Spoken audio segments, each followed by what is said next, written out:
All righty. Well, for those of you who haven't heard in the last few minutes, my name is Adam Cook, Associate Director of Employer Engagement here at DePaul University, and really excited to have a conversation this morning around best practices in diversity recruiting. And this is our next installment of what we call our Employer Workshop series that we put on every year. And our Employer Workshop series is just a series of events just like this. You know, this last year they've been virtual. Hopefully we'll be back in person soon, but it's a way for us to come together with our recruiting partners and employers across the city or the nation and address some relevant issues and talk about, you know, how can we go about this as a talent acquisition community? How can we address some issues? How can we improve our practice and get better as hirers, as employers, and as talent acquisition professionals? So today we're going to be talking about best practices in diversity recruiting. I'm very excited to be joined by Jameson Dixon, who I'll introduce here in a minute, but we're going to give you some tangible takeaways, some best practices, and then at the end, we're going to have a little bit of time for some Q&A. So you'll see at the bottom of the Zoom webinar there, you've got a little Q&A module. Feel free to throw your questions in at any point throughout today's webinar. If it's incredibly pertinent or time sensitive, depending on where Jameson's at in his content, I may throw that in there. But at the very least, if we're not able to address it right in that moment, we will have time at the end to address those questions and to open up a little bit more conversation. So again, very, very grateful for you guys being here. I am going to introduce Jameson now. Jameson is on our team, on the employer engagement team here at DePaul. He serves as our assistant director of diversity recruiting as his project or program area. And then he also oversees two industry groupings or career communities, as we call them. He oversees the technology and design career community, as well as the media, communication, arts, and entertainment. And in both of those communities, he serves as an expert consultant, event programmer, assistant and liaison to the rest of the university. And then obviously is a massive help to us overseeing our diversity recruiting best practices across the university as well.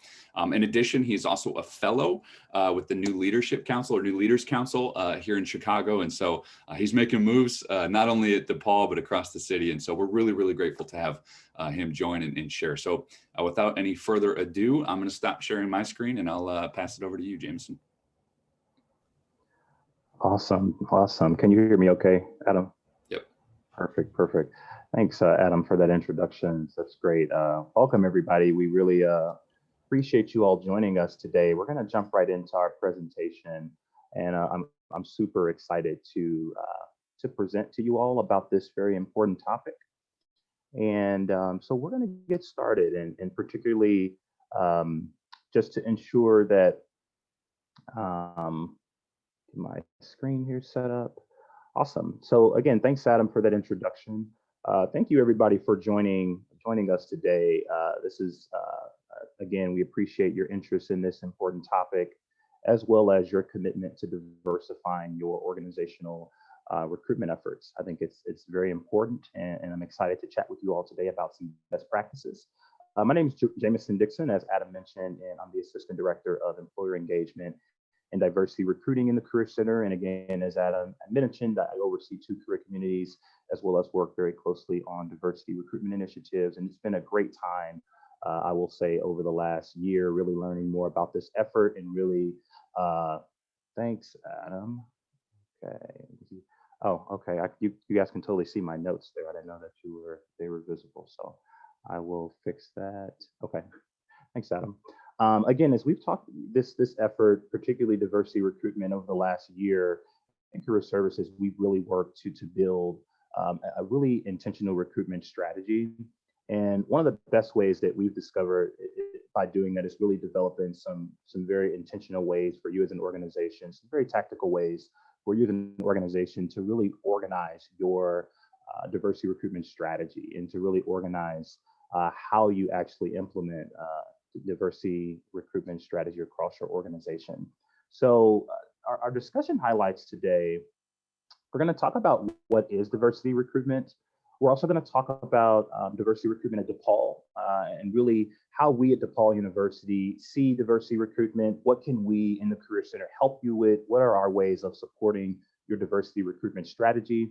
We're going to talk about 4 strategic focus areas of diversity recruitment. And what we've discovered is by creating strategic focus areas, it allows us, an organization, to come at any point in their journey and to let us know where they are. It allows us to help us frame and put some structure to your diversity recruitment strategy. And sourcing diverse talent tips. I'm going to share with you a couple of strategies and tips on how to source diverse talent. And lastly, we're going to talk about challenges and opportunities for 2021. So again, super excited for our discussion today. So we're going to get started by talking about what is diversity recruitment. And really, diversity recruitment at DePaul, we've defined this as the process of hiring candidates using the practice of hiring candidates using a process that is free from bias. And the reason why I wanted to start with this today and really provide some clarity around what diversity recruitment is because typically at organizations across the board, companies are defining diversity, equity, and inclusion very broadly. They have different initiatives. Some organizations tend to focus a little bit more on diversity, equity, and inclusion from a broad place. And where we're coming from in career services, particularly at DePaul, and what we can help with is we want to really bring some clarity to the diversity recruitment process. And really by giving putting some type of definition or some clarity around this effort, it makes it a lot easier for us to help you tailor your diversity recruitment strategy. So diversity recruitment, a couple of things we've also identified as well is actively seeking out job candidates who are from diverse backgrounds. So we kind of tried to put some additional clarity around this diversity recruitment process that's free from bias. But there are 3 kind of elements as well we've identified that will really help an organization provide more clarity to creating that strategy. Actively seeking out job candidates who are from diverse backgrounds, taking steps to ensure hiring practices and processes are more inclusive, and removing barriers that prevent all candidates from having equal opportunities during the hiring process. So these 3 steps allow us to it gives us a little bit of some type of foundation to begin when we're talking about diversity recruitment. This is kind of the direction that we're coming. This is the ways on which we kind of see diversity recruitment in terms of developing your university recruiting strategy when working with our employer engagement team. And this is an important one as well. Diversity recruitment, particularly at DePaul, where our initiative here at the university in career services, diversity recruitment is one tactic of a broader diversity, equity, and inclusion strategy. That's very important because a lot of organizations, when they talk broad diversity, equity, and inclusion, that's excellent, but we want to really bring it more kind of focused and more tailored. What is diversity recruitment? How can we actually bring some tangible action items to diversity recruitment that'll supplement a broader diversity, equity, and inclusion strategy? And according to NACE, NACE is a National Association of Colleges and Employers. It's an organization that we tend to follow here a lot in career services. And they said that a company that values diversity, equity, and inclusion has a couple characteristics. And the first is foster a safe and healthy work environment, taking actionable steps to improve representation. They hold all employees accountable for actions and behaviors, and they place equity through all aspects of the employee process. Now that's in the hiring process, in the recruiting process, that's in the offer negotiation stage. It's totally across the board that an organization must place equity in all aspects of their culture if they're truly committed to diversity, equity, and inclusion. Now, what exactly is a diversity recruitment strategy? And when organizations reach out to us in career services, diversity recruitment strategy, it defines goals, accountabilities, action items, and success measures for attracting, engaging, assessing, and hiring diverse talent. That's the most important thing. There are key metrics, there's action items, there is a strategy, there are actionable, tangible goals on which you can say, this is our plan, this is how we're going to execute, this is what we're going to do. And so there is a very clear strategy on how you're going to achieve your diversity recruitment strategy. And a successful recruitment strategy must have defined goals, action items, and success metrics. Although sometimes a lot of companies, they may think that by being a little too specific in what they're trying to accomplish, they may see it as, oh, we're checking off a box, or they may not necessarily be comfortable with assigning a metric. It is extremely important to have clear goals around your diversity recruitment strategy. We'll talk a little bit more about that in our presentation today. Our employer engagement team can help you craft your goals, and particularly we can help you define what those goals are as you look to develop your pipeline and as you look to increase diversity recruitment in your organization. Particularly what we can do is we provide resources to educate employers on inclusive recruiting strategies. We provide best practices on professionalism standards, and we also provide opportunities to connect employers to underrepresented students. So we do that in a variety of different ways. We have career community events, we have connections to student organizations on campus. All of this happens in a tailored approach, an approach that's usually case by case, really developed specific to your company's needs, outcomes, and objectives. Now we're going to talk about diversity recruitment strategic focus areas. Now, we define these focus areas. They came from National Association of Colleges and Employers. There was an article where it discussed employers should focus on 4 strategic focus areas if they're looking to diversify and retain diverse talent.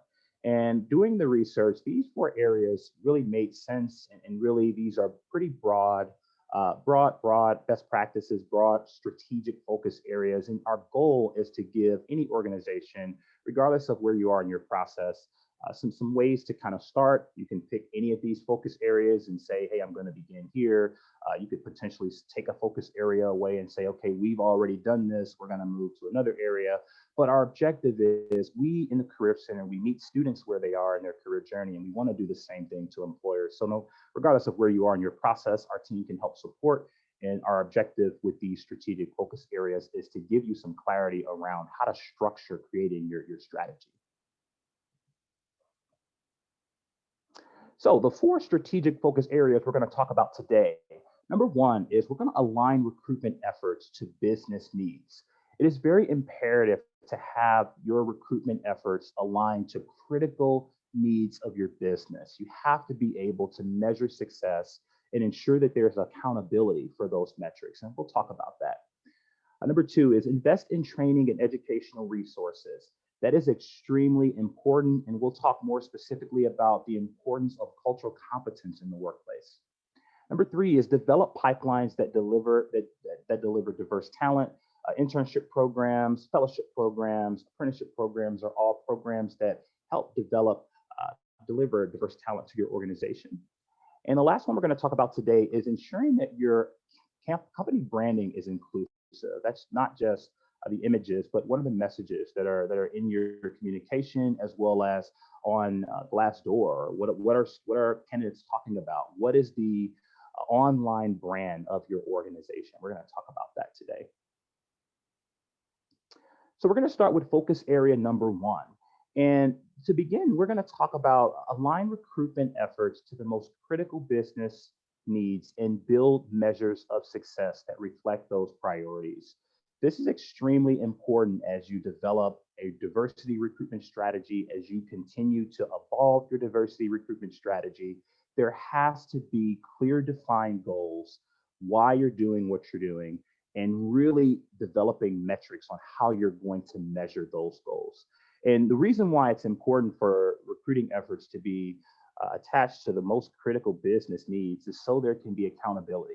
So there can be a way to measure and track if you're actually achieving the goals that you're trying to achieve with your diversity recruitment strategy. 5 particular recommendations for this strategic focus area is number 1, you're going to start with the data. When you're thinking about aligning recruitment efforts to business needs, and also thinking about where you want to start in terms of developing a DEI, diversity recruitment strategy, is you really want to look at your organization. Where does your company stand with underrepresented talent? It's important to have a clear understanding of your current place in terms of, just look at how many women do you have? How many African Americans? How many LGBTQ? How many veterans? individuals with disability. This information is necessary to determine the gaps that you have in your organization and to be able to create and craft an intentional strategy that'll help you accomplish the goal of really diversifying your talent pool. Number two is you want to clearly identify why you want diversity in your organization. This is important for a number of reasons. The main reason why it's clear is every person, every recruiter, everybody that talks about diversity recruitment, anybody in your organization should all be clear on why you're seeking to diversify your team.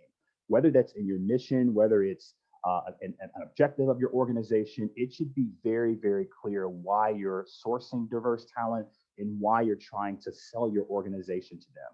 The reason why that's also important as well is, truthfully, diverse talent, they'll be able to know if you're not being sincere in your branding. They'll be able to tell just in interactions if you're not sincere and if it's just another checkbox.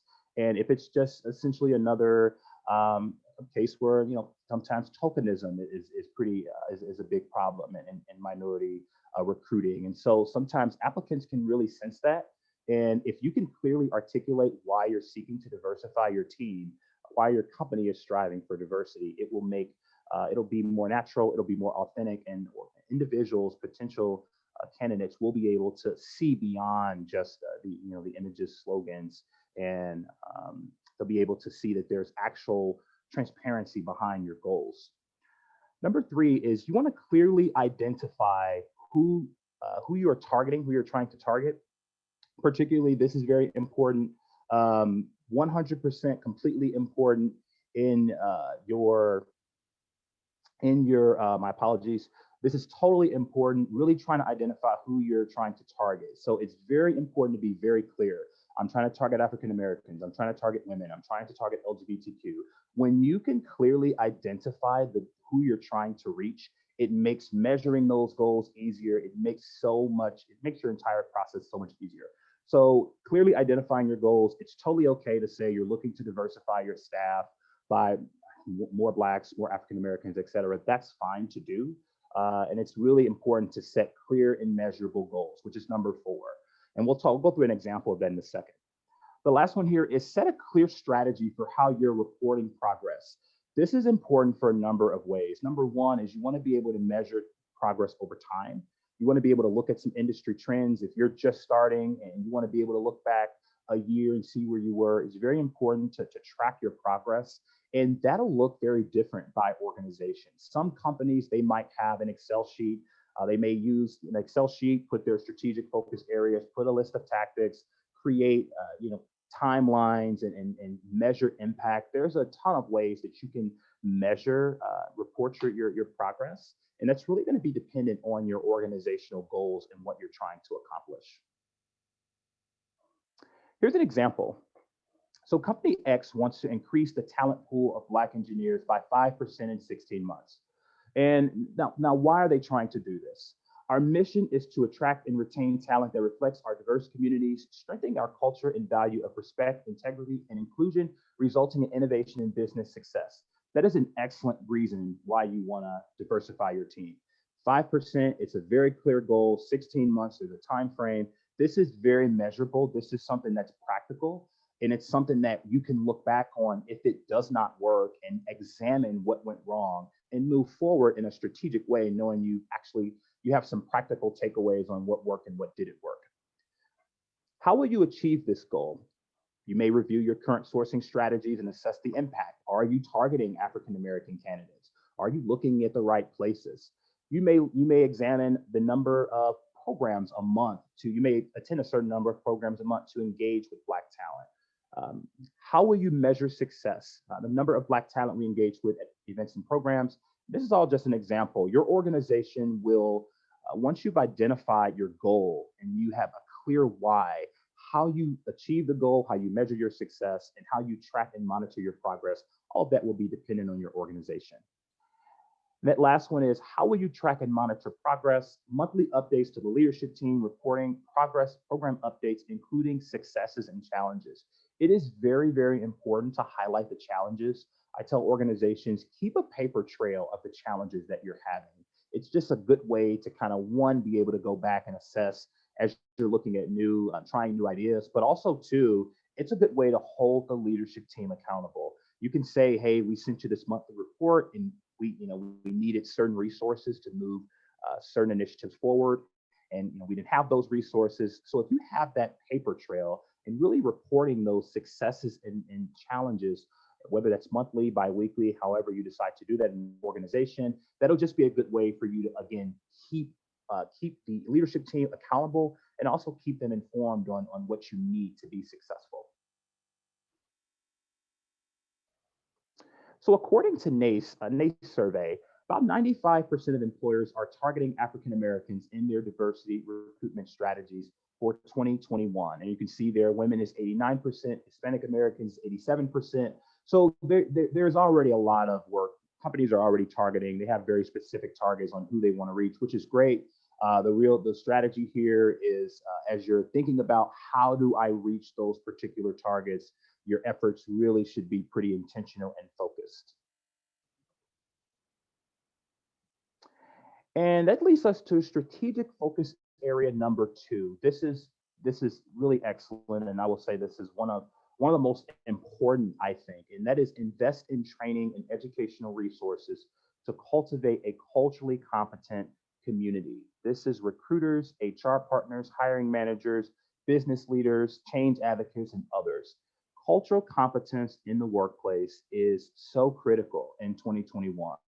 And it is so clear that this is a challenge for organizations, really bringing your staff up to speed culturally.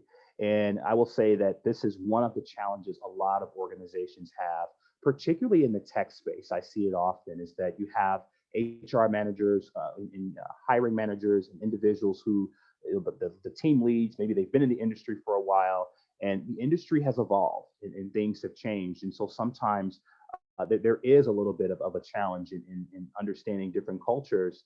And it's up to the organization to really invest in training to fix that problem. And what exactly is cultural competence? It refers to your organization's collective knowledge and understanding of different cultures and perspectives. It's a measure of your workforce's ability to work with people of different nationalities, ethnicities, languages, and religions. This is extremely important. And one of the things that is just really surprised me in a lot of the work that I've done in diversity recruitment is how the healthcare industry, they train there's tons of training on cultural competence in healthcare. And just to give you an example, a culturally competent healthcare organization, they offer a culturally diverse staff that reflect the community served. They offer training for providers about the culture and language of the people they serve. Very, very important, very important. Signage and instructional literature in the client's language and consistent with their cultural norms, culturally specific healthcare settings, inclusive policies and procedures, as well as fairness and retention and promotion. There's a ton of training that healthcare providers and healthcare educators have to go through in order to be culturally competent, because they work with a ton of individuals, they work with a lot of underrepresented communities. And it got me thinking, if we in recruiting actually adopted this model that they have in healthcare of really hammering down on cultural competence and making that a foundation of our culture and making that a requirement really to be a recruiter or even to be in a leadership position in an organization, because the world is changing and it's very, very important for us to adapt. And that leads to recommendations for this particular focus group. Now, this is broad. Again, in the Career Center, Career Services, we're pretty limited. Our focus and scope usually is university recruiting, internships. But this particular focus area, again, it may be, I can recommend you some tools to assess where your organization is in terms of cultural competence, but this is a little broader than our area in Career Services. But just a couple recommendations on best practices is review your training, your current hiring and training processes. What gaps exist? That is so important. Really think about from start to finish. When you have an individual that comes in your organization, what communication are they getting? Who's reviewing the communication? What are the actual policies for how the candidate moves through your candidate pipelines? Very, very important. what gaps exist? Are you seeing topics that your staff potentially lack? It could be microaggressions, it could be implicit bias, it could simply be communicating across cultures. The true reality is that a lot of individuals, they they they may not have worked with others from different cultures. And when you try to put everybody in one workspace without educating individuals on how to interact in an appropriate way, there's going to be challenges and people are going to leave. It's just the way it works. So I would highly recommend that second point here is to assess your organization's base level of cultural competence. Really think about where you are, and that's where you maybe want to bring in a DEI practitioner, or you potentially want to look at potentially doing a company-wide assessment. But it's very important to get an idea of where your company is from a base level. And then the next recommendation is, once you've discovered where you are, create a list of your findings and decide what topics and trainings should be implemented. Some should be implemented more quickly than others. I will say implicit bias training, those are some of the common ones, microaggressions, but really deeper than that, because it's one thing to train someone on how to interact with different cultures, but you have to be able to apply the knowledge that you gain and to be able to use that in certain situations. And so that's why this area is much broader than the services we offer. And it's really important for organizations who want to have an inclusive culture to invest in training their staff, really invest in making sure individuals have at least a baseline of cultural competence. And once you've discovered what topics should be implemented, integrate cultural competency training and education into your culture. This should just be embedded in your culture. It should just be in the email communications. It should be when an individual comes in. It should be truly clear through whether it's a hiring manager, whether it's an entry-level talent, whether it's an intern, that they're going through some form of competency-based training. It's very important that we're training teams and investing the resources to do it appropriately. And the last part of this is to make sure that there's a way to measure that people are actually gaining the knowledge and actually applying the knowledge. And the way to do that, one way to do that is really set employee KPIs and measure success through performance reviews. The reality is that a lot of these efforts are new to a lot of people. No intention to try to, no one's wrong. No one's, no one is, some of us are a little bit more ahead of it than others. But really, this work is evolving and the world is changing. And so the best way for you to really get ahead of that as an organization is to really begin to build cultural competency training just throughout your culture and measure success through performance reviews of your employees.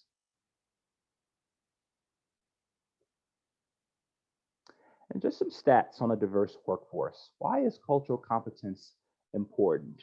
By 2044, the US will be a majority minority country.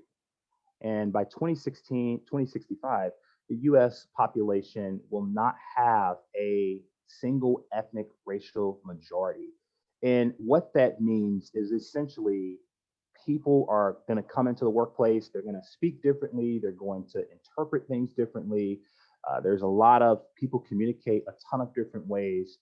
We have to adapt to this change. And it's important, if an organization is not willing to invest in the talent to educate them, regardless of how much you try to bring in diverse talent, how much you try to make your branding look well, your organization will not retain diverse talent. And it will be clear because they will go back to community groups and they'll talk about organizations. It'll be very clear that your organization, you may put out a good statement, but when it comes to actually working among your team, there is a lack of cultural competence, and that's a pretty strong need in this new in the new workforce and where we're going.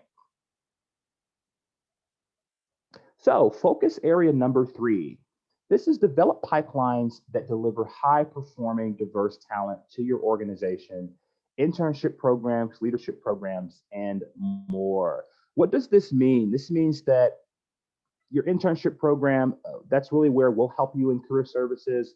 Our team, we are essentially, we can help you tailor your university recruiting strategy. We can help you define your diversity recruitment goals. We provide resources to help you build your internship program. So If you don't have a university internship program, we can definitely help you create that. And it's one of the best ways, obviously, to get entry-level talent for full-time jobs and internships. And particularly right now, there's a really big push as we think about diversity recruitment, early engagement talent. We want to target early engagement talent, freshmen, sophomores, even going beyond that and looking at high school seniors, potentially looking outside of that university recruiting space. There's a huge push right now for non-traditional talent across the board. And so thinking about how we can help you with that university recruiting strategy is one of the best ways, I think, to really help integrate your diversity recruitment strategy. Some recommendations on how to develop pipeline programs. Well, the first thing we want to do is we want to evaluate your current pipeline data. It is important to look at where you are currently in your organization, get an idea of what are the type, where are you finding the most diverse candidates? Are they coming through referrals? Are they coming through campus events? What type of events they're coming through? Really create what that looks like. Are you getting things from Indeed? Are you getting things from LinkedIn? Where are you finding your diverse candidates? What's working and what's not working? And really put that down on paper and really think about what makes sense to continue and what doesn't make sense to continue. But use your pipeline data to drive that decision. Implement a university recruiting strategy with clearly defined diversity recruitment goals. Now, when you think of developing your university recruitment strategy, which is a lot of what our team does, we look at you want to bring in X amount of candidates within a year. We create a strategy based on programs that are happening around the university, but all of our efforts usually starts with data. Your university recruiting strategy, diversity recruitment strategy should always be rooted in data. Are you actually targeting the programs that the students are there? Are the students coming to certain events that you're targeting? Are they coming to certain career fairs? Really think and ask yourself, is my target audience going to be at this program?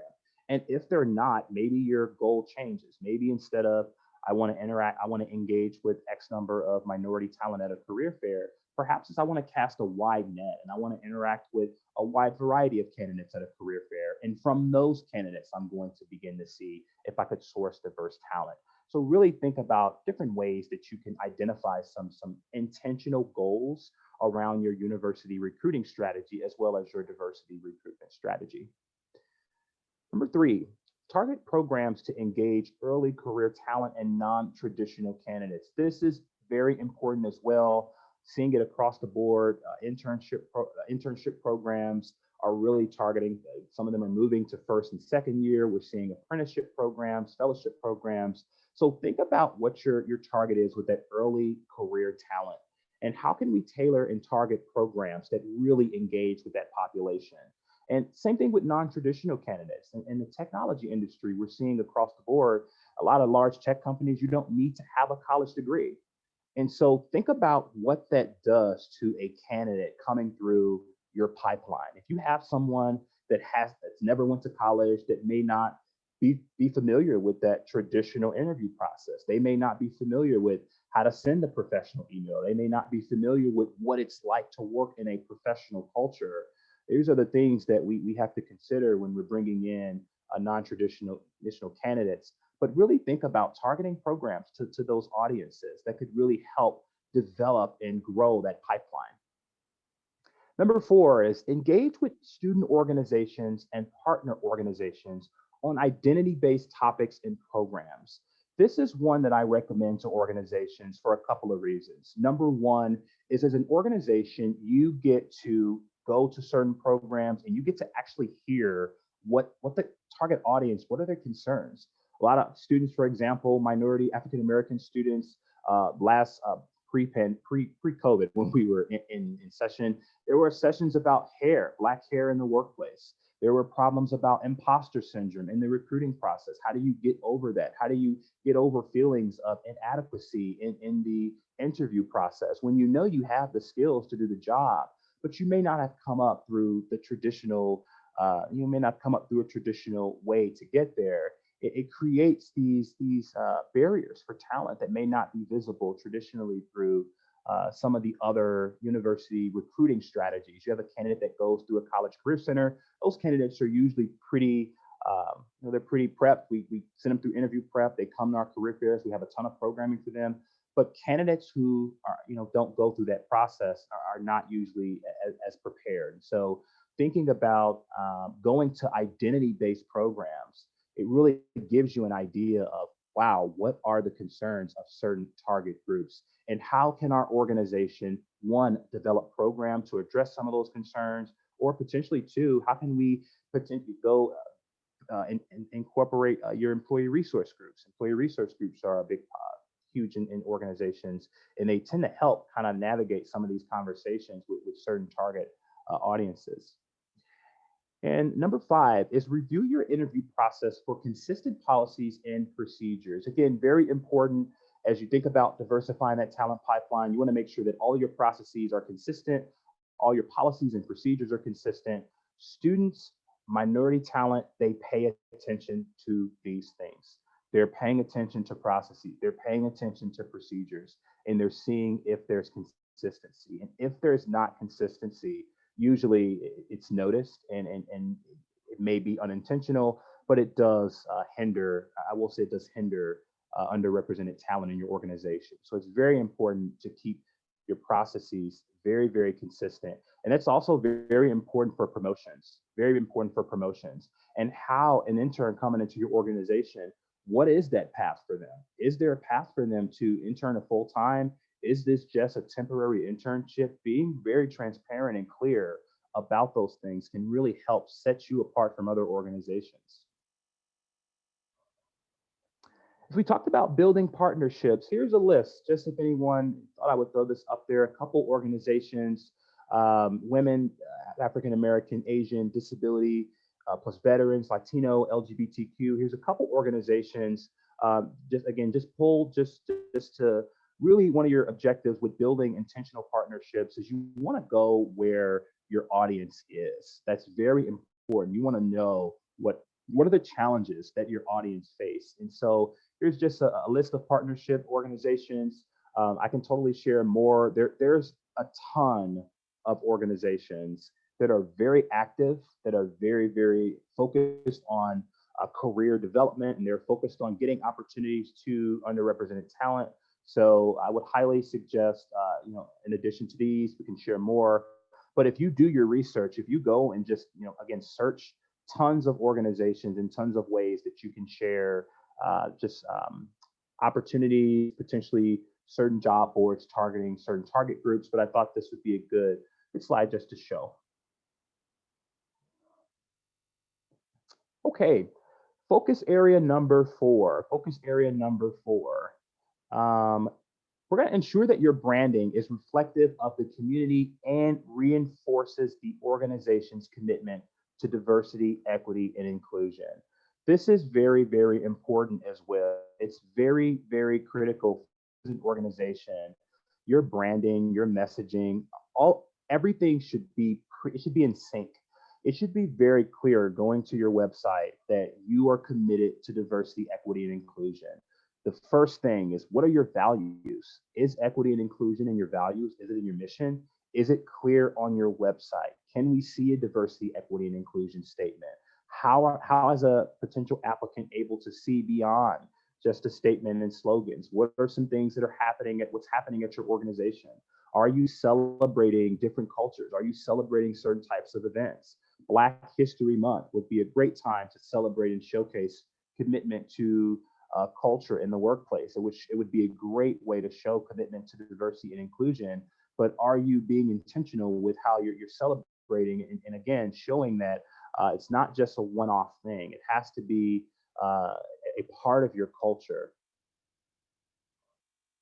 Well, some recommendations on how to do that. Number 1 is you want to review your online branding, website, and social media platforms to ensure it reinforces commitment to diversity, equity, and inclusion. Again, candidates talk, they look, they search. I'm in several groups, they're searching, they're talking, they're looking at online branding, they're looking at your website, they're looking at your social media. Some candidates are going as far as to see what associations are you donating to, what causes are you giving to. This is the generation that we're coming up in terms of the workforce. They want to know that an organization actually values commitment to equity and inclusion. And the best way to get that process started is reviewing your branding, your website. Consider putting your preferred pronouns on your website for your staff. Consider asking for preferred pronouns on job descriptions. These little things that you can do will show a potential candidate that this is a forward-thinking organization and that they're trying, at least they're trying to move towards a more equitable workspace. Review your event and job descriptions for gender inclusive language and consider how it supports diversity, equity, and inclusion.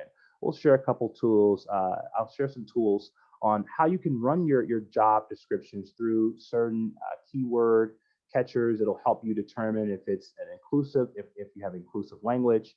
That's a really good way to get an idea of are you targeting the right audience with those job descriptions? Is the language too, there's certain data to support that certain keywords women tend to gravitate away from when it comes to job descriptions, certain keywords that men tend to gravitate towards. And so when you look at some of these industries that we're trying to diversify, technology, for example, there's a really serious emphasis on hard skills, hard skills, hard skills. Well, the industry is really, a lot of companies now that they'll train you on the hard skills if you have a base level and understanding. They're looking for people who can talk and who can communicate and who can develop the interpersonal skills. So really think about how your event and job descriptions are. How are they reinforcing your commitment to diversity, equity, and inclusion? Are you potentially sharing in your job description your diversity, equity, and inclusion statement? Are there benefits that you can share that would attract more minority candidates? Some organizations now, we're telling organizations, if you can, put the salary range for your job descriptions put the salary range on your job descriptions. Some companies, I know there's policies against that, but when we think about the wage gap and the fact that women still make less than men on the dollar, part of the challenge there is organizations, when you don't put the job description when you don't put the salary range on the job description, now a person has to guess if the company pays a living wage. And when you get to the negotiating table, there's a power dynamic. And now you have to sit across from someone who has power over you.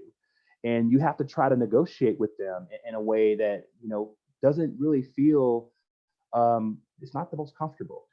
And so there's data to support that men tend to see it as a competition. They see it as competitive, whereas, women aren't, that's not always the case with women. And so it does it creates a power dynamic that I think we should really think about when we're creating job. And the next one is share information and examples of how your organization celebrates differences and includes people of all identities in your workplace. Best way to do this, again, if there are celebrations, if you have employee resource groups in your organizations, you do programs and events, this would be an excellent way to showcase those programs. You want to show any potential applicant when they're looking at your materials and when they're looking at your website that this is a place where I can grow, where this is a place where I'm going to add to the culture. So you really want to showcase that in any way through celebrating identities, again, with Black History Month, Women's History Month, LGBTQ Pride Month, really making sure you're really highlighting these historical moments in history. And the last one is share how your organization fosters an inclusive work culture, work environment that aligns with the mission and value of your organization. It's important to have an inclusive workplace culture. And that really, really starts going back to the earlier point about a culturally competent workplace. It's very important to have a culturally competent workplace because when people are culturally competent, people feel comfortable working with different cultures. Then when you create an inclusive work environment, everybody will actually feel like they can contribute to the team equally and no one is starting at an uneven level. It's really what we're trying to do with diversity recruitment is remove bias and bring everybody to the same level. It's really our objective. So how does your organization foster inclusion? Really showcasing that, your diversity recruitment statement online, showing images of individuals at your organization, showcasing your culture. What is it like to work in your workspace? I tell organizations, if you can, do a virtual tour. Really give people an insight into what it's like. There's one organization I've worked with in the past. They did YouTube videos of just a day in the life of their organization. And it wasn't, they weren't scripted, they weren't rehearsed. It was, they came in with a camera and actually started recording someone working on a project. And so it was very authentic. It wasn't like you were trying to sell. So again, really thinking of ways that you can foster inclusion in your workplace and showcase that to candidates. Another great way, again, is through your mission and values. It really should be clear that you value inclusion and equity through all areas of your branding and all areas of your website and social media platforms.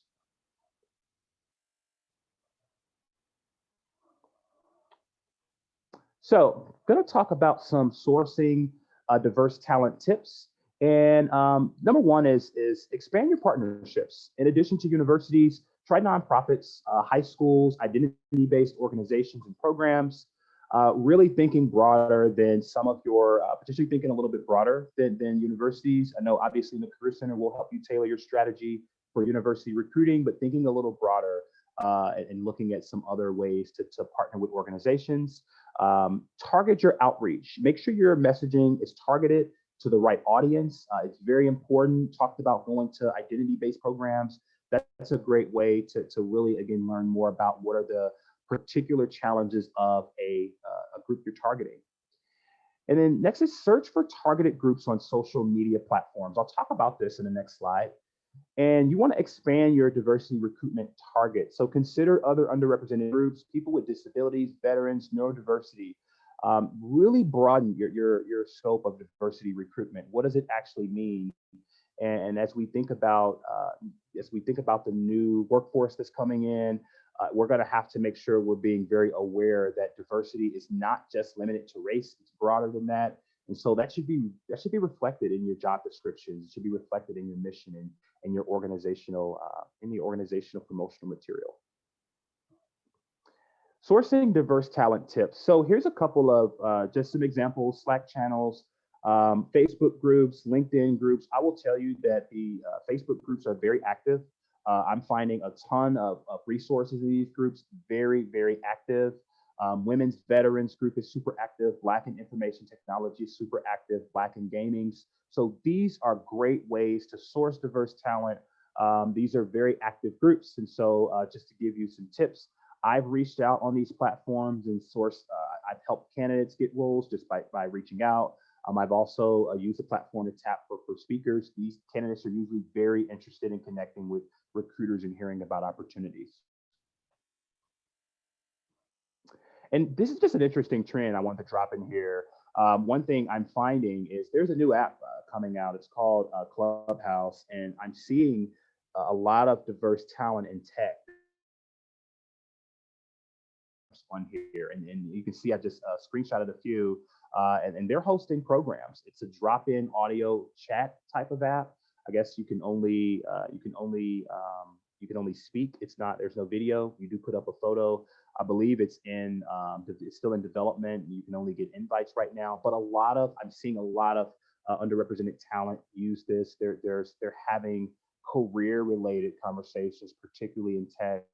I'm seeing media as well. So this is just an interesting trend that I've seen across a couple of groups that I've been doing some research in.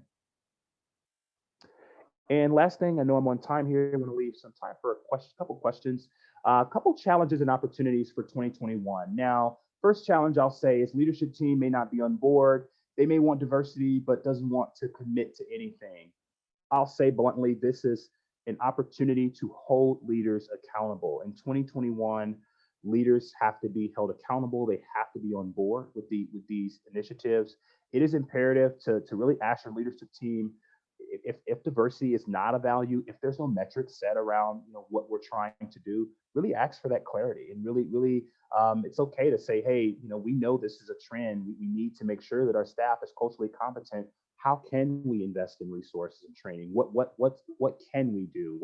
What's possible? And so I would really encourage you all to really think about ways to really bring the stats to your leadership team if this is still a problem. But in 2021, at this point, it's unacceptable. You have to be held accountable. If you want diversity in your workplace, you have to have strategies and you have to be able to measure success, and leadership has to be accountable. The next challenge is people getting burned out from diversity recruitment work. This is sometimes I do see this, but one of the things about diversity recruitment and DEI work is that it's ongoing. It's an ongoing process. It will never be perfect. You want to integrate it into your larger strategy, integrate diversity recruitment strategy into other business units, get other people involved in your organization. But this is not a one-all done effort. Again, DEI work is work that will continue to build on. There's always learning to be done. But what we're trying to do in recruiting is we really want to bring clarity to biases in the recruiting process. And that's really part of our job here in Career Services, to bring clarity to that for you. And another challenge is evolving attitudes towards what professionalism means in the workplace. I will say that with remote work, people are bringing a little bit more of their personal identities. You're seeing kids on Zoom. We're seeing dogs. Like, we're seeing another side of our coworkers and colleagues. And companies should be clear. This is an opportunity for companies to be pretty clear about what it's really like to work for their organization. What does professionalism really mean at your company? And what really define those behaviors? And really think to yourself, are we limiting individuals because we have an idea of professionalism that's no longer the same in 2021? Really think about what that means for your organization, and really be clear where you stand on professionalism. What's the dress code? What is it like to work there? How do people interact? Those are things that employees and potential candidates want to know. And last challenge here is balancing multiple priorities, such as limited resources or time. I will say that as recruiters understand, typically you're balancing time, multiple priorities, and there's not always someone that could help with this initiative. I would say start small and set at least one tangible goal to achieve. Be transparent with candidates about where you are in your DEI journey. Candidates, again, like that transparency. So as long as you're being transparent and upfront, it's an opportunity to make yourself look like a better organization to potential candidates. And I wanted to put this last one up here. This is an opportunity that I think I wanted to put up. And the opportunity is to dismantle and confront systemic racism in the recruiting process, because that's really what we're trying to do. We have a government, that could be a whole other presentation about how government policies led to a lot of the inequities that we face today. And really, with Black History Month, I would encourage you all to really educate yourself on some of the policies. Redlining, for example, led to a lot of the low-income districts that we see today in a lot of the minority communities. And when you think about government policies that said that certain groups were equal and certain groups got access to the same types of material, we're really trying to dismantle that systemic racism. And again, this is a process that's not going to happen overnight. But as organizations, what we can control is bringing clarity to this process. We can control actually investing in our staff to produce as much as we can inequities and biases from the recruiting process. And this is just a quote I'll end on. No matter our intentions, one day everything that we do will be outdated, ineffective, and essentially wrong. That's how progress works. This is from our employer engagement book club we've been reading. So you want to talk about race. And so that is, I wanted to end on that note. I know I'm hitting right at time. So I will turn it over to Adam. And thanks everybody for listening. I really appreciate you all coming today. Yeah, thanks, Jameson. Great stuff for sure. And again, really appreciate everybody being here. Some great questions were popping up there. Excuse me. In the great questions were popping up there in the chat. I think a lot of really challenging questions as well. And a couple things that you mentioned, Jameson, were, being able to identify actually what we're going after in terms of diverse talent, right? And you mentioned this a little bit, but, people of color are going to need and require different competencies to understand. They're gonna have different obstacles to overcome than women, than LGBTQ. So being able to bring definition to what we're trying to accomplish in diversity recruiting is really important to make sure that you're addressing those, different and unique obstacles. Want to make sure that we respect everybody's time here today, and I want to just mention one thing, because there is a lot of great conversation happening here. This is a big part of what we do at DePaul, and so this is the little bit of a shameless plug part of our program today. We have a team of people who are here to help you tackle these conversations. Jameson is responsible for diversity recruiting on our team from an overarching strategy standpoint, but we try really hard to practice what we preach. And what that means is that all of us on our team should be capable and are capable of having these conversations, addressing these issues, and being a part of this solution. So I wanted to put up all of our team here. I'm just realizing I didn't put their names there, which is a major fail. But Libby Woodard oversees our industry groupings and career communities of education, nonprofit, and government. So if you find you're an organization in this sector that wants to continue on this conversation, or anything else around strategy and identifying early talent, please reach out to Libby. Emily Comandera oversees our business entrepreneurship and consulting. Jameson, who you know quite well now, oversees tech and design, as well as media, communication, arts, and entertainment. And then Debbie Kaltman oversees our healthcare and science career communities. You can find all of our contact information on our website. It's careercenter.depaul.edu. On the top right of the page, there's a tab that says For Employers, and you can navigate there and find a bunch of resources, as well as all of our contact information. We are quite literally here to help you with this and any other challenges you find in building out that strategy and pipeline for diverse candidates or anybody else. And so I know we didn't quite get to all of the questions that were available and popping up. A big part of that is because many of them are big questions to tackle and really important conversations around, if I'm in a predominantly white town and I'm a bit remote, how do I tackle this issue, right?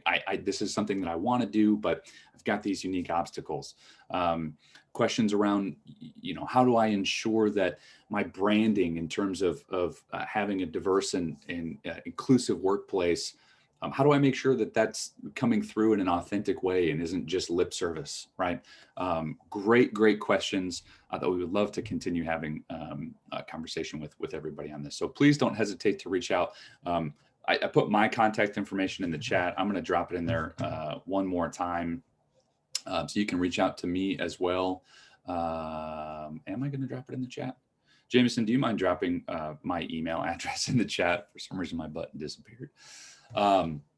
So I'm more than happy to have these conversations with you as well. In addition, I can help direct you to our team members if you're having issues there. So again, really grateful for everybody's participation. Really, the interest and commitment to being here is a demonstration of your commitment to moving the needle in your organizations forward, and that's a really exciting conversation to be a part of for us.